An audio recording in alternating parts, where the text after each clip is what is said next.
What should we expect from Luka? More the same. You should expect a dude that's going to go out there and average better than 25 a game, that's going to lead his team to the playoffs, that's going to establish himself as a superstar basketball player in this league, and one who has the potential to be the face of the NBA in every way, shape, form, and fashion, but also somebody who's going to be a bit truculent with the officials, somebody that's going to have his immature moments, somebody that is going to ultimately end up incredibly dissatisfied unless Mark Cuban primarily, and now to a lesser degree, Jason Kidd, do something about it. And that means get rid of Kristaps Porzingis and get in a bona fide, big-time, dependable number two. Because that's really what this comes down to. We can slice it any way we want to, but that's really what this all comes down to. Kristaps Porzingis and Luka Doncic aren't the ideal teammates with one another. We've heard reports about Porzingis and Doncic not getting along. We've heard folks alluding to jealousy on the part of Porzingis, who's not the most reliable individual in the world because of his lack of durability. He's fresh off of averaging 20 points a game this season, Max, but in the end, he wasn't as big of a factor in the postseason as we all hoped he would be, as you specifically hoped he would be. And as a result, that's where we are. It's Luka and everybody else. And if you're the Dallas Mavericks and Mark Cuban, you got to do something about that, plain and simple. Well, that's right. This is a debate show, but that's correct, and that's what I was going to say. It is on Mark Cuban. Let me explain why. Like, what should we expect from Luka Doncic? You said more of the same, Stephen A. I just say more and more. Look, he has improved every season. When you look at what he did last year, regular season, he's like a 28, 8-8 guy. Know what he was in the playoffs? 36, 10-8. So not only does he get better year over year, but in the first year in the playoffs, he was 31, 10-8. He is a superstar who elevates in the biggest moments and gets better every year and still has room for improvement. He could play better defense, and he's capable of it. He could shoot it better because he gets his own shot. He shoots it pretty good. He could shoot it better than he does. So there's a guy who gives you 36, 10-8 in the playoffs.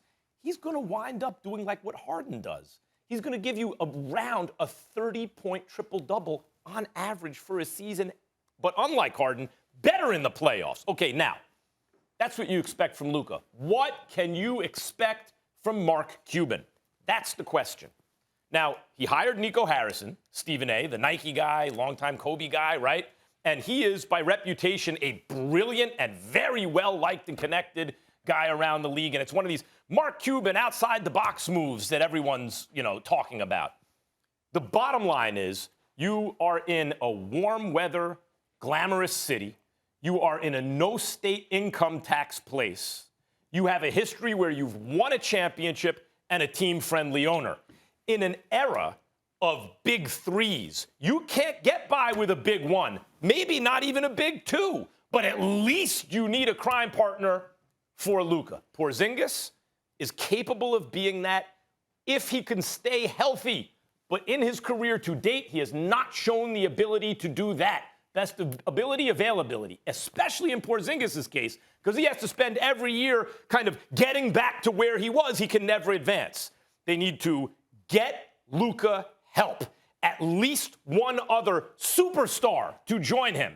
And they have, unlike some cold weather, small market town without any kind of history, without a team-friendly owner, they have, as you would say, Stephen A., no excuses. Mark Cuban has to make it happen. And just to be clear, guys, there was an error. It is 207, not 270 million. Just want to make sure to clear that up. Yeah, so that's 63 million. They can sign a pretty good player. Yeah. Here's the deal, Max, I'll say this to you. Once upon a time, you were absolutely right about Porzingis. Not anymore. And here's what I mean. Even if healthy, Max, by all the things that I've been hearing, it's not going to work. This is a guy that has a problem with Luka Doncic being the face of the franchise. This is a guy that has a problem with being perceived as a number two. This is a guy that has a problem with Luka Doncic being ball dominant per se.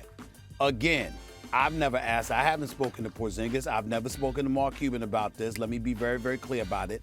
I'm just saying based on the things that you hear in NBA circles, these are the kind of things that are being said. When something like that transpires, Max, it doesn't matter if you're healthy or not. It's not going to work. No, I think that's right. You have to have somebody that's selfless. And when you got a talent like Luka Doncic, it's not just to be respected.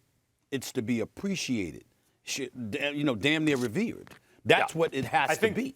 I think that's right. And I think it's important that we recognize that. And so, again, when you look at it from that perspective, that's what we're talking about here. And if you don't have that going on, if you're in the city of Dallas and you are Mark Cuban and these guys, it's like, wait a minute here.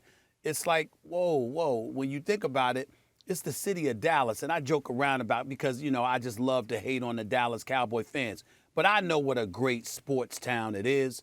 I know what a great fan base they have. I thoroughly enjoy being there. I enjoy going back and forth with them.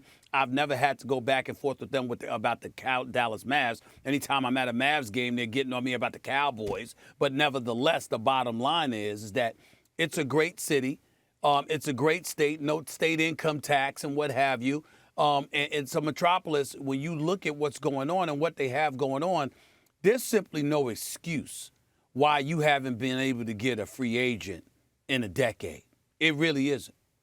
Well, I agree with you about Porzingis. I think a lot of that actually stems from the fact when you are diminished, it is difficult to kind of accept it. Like Porzingis was a guy trending toward, oh my God, he's going to score 25 points a game with double-digit rebounds and shoot the lights out as a 7'3" unicorn. Right?